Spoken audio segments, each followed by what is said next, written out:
Today we're going to talk about machine maintenance because I was sewing and I kept having thread breakage.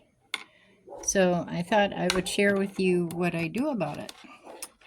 First, I'm taking the plate off. Now you should turn your power off when you do this technically, but I tend not to.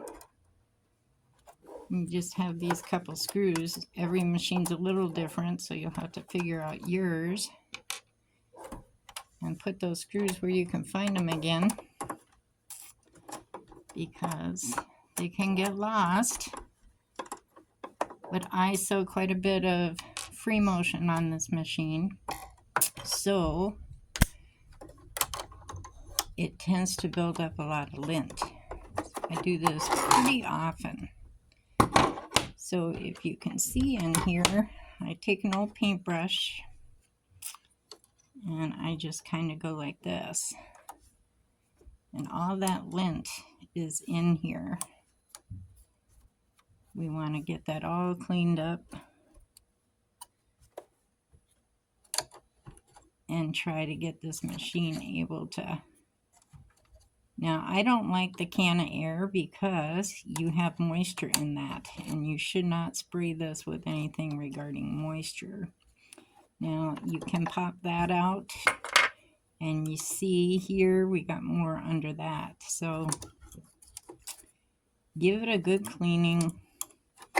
Take your time, and you'll be able to use it for a lot of hours before you have to do this again.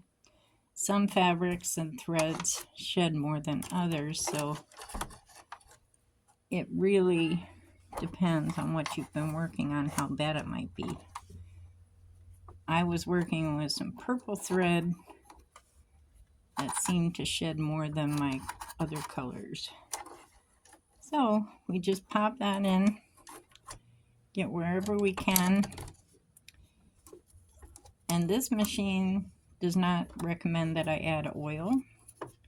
If I were to do anything with oil, which I have on my other Singer machine, you would want to run some old fabric through it just to get that oil drips all soaked up before you put anything good on the machine. So that's pretty good. I'm pretty happy with that. Now I'm also going to take the time to change my needle at this point, because you can get, depending what you've been doing, probably 10 or 15 hours off of your needle before you have to change it.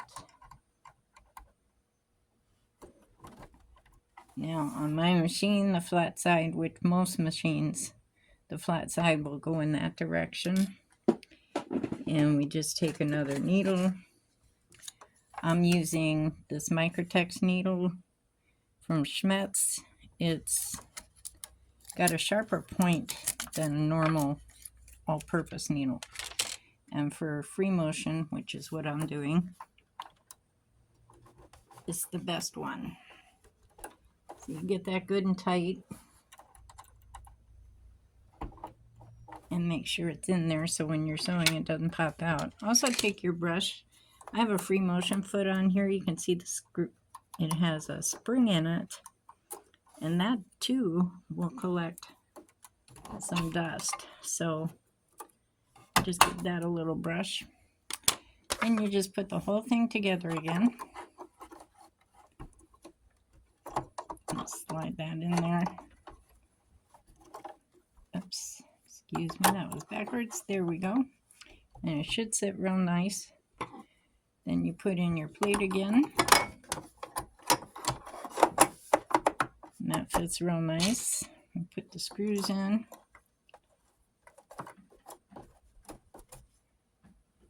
My machine on this one only has 2, and that's the same on my Singer. But some of the newer machines, they just pop out. So it really, you have to check your machine guide to make sure that you have the right instructions. Okay, so I'll tighten these down.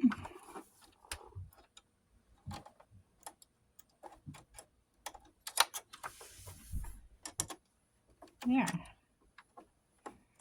And then we'll pop in our bobbin.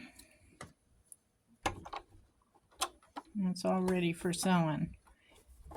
Now, if you find you're having a lot of thread breakage or tangled up nesting of your thread, it's usually because it needs a little maintenance. So take a few minutes, doesn't take long, and make sure you're all set before you go trying to work again.